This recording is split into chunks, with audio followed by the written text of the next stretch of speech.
Speaking of TikTok, it appears it's not strictly a political issue, because you may have thought a lot of those dudes, Pompeos of the world, and even Trump for that matter, you might have thought, okay, there's a political agenda from that particular party to create some sort of a story, some sort of a conversation around a Chinese relationship, China-U.S. relationship.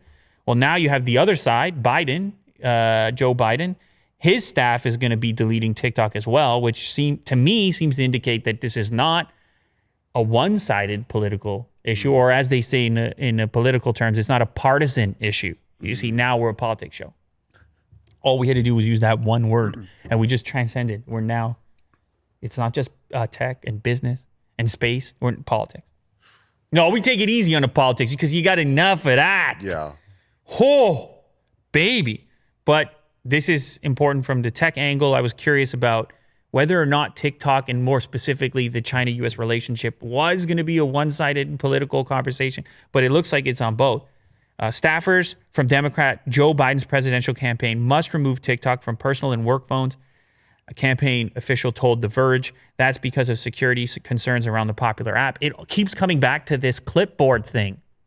The fact that it had access to these iOS clipboards, which could compromise, in a big way, compromise users who were using those password management apps that would use the clipboard to store passwords prior to putting the, you know what I'm saying right here? You start looking at you start looking into those clipboards. Maybe those clipboards have something you're looking for.